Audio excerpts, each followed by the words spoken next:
Bar, ఇది straight bar. Straight bar పైన extra bar ఉందా లేదా? ఈ క్రాంక్ లెంత్ ఎంత ఉండాలి? ఈ crank length L/4. Crank length L/4. ఇది స్ట్రైట్ బార్, ఇది ఎక్స్ట్రా బార్, ఇది స్ట్రైట్ బార్. ఒక్కో దాని స్పేసింగ్ ఎంత ఉంది? ఇక్కడ స్పేసింగ్ ఎంత ఉంది చూసుకోవాలి.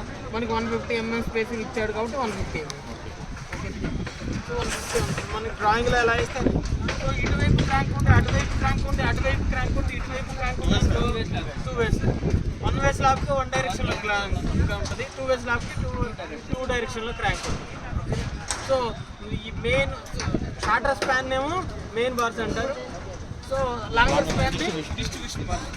అండ్ ఆల్రెడీ అంతా చెప్పాను, క్యాలిక్యులేషన్ అంతా చెప్పాను. జస్ట్ మీరు ఒకసారి ఉన్నాయా లేవా చూసుకోవటమే.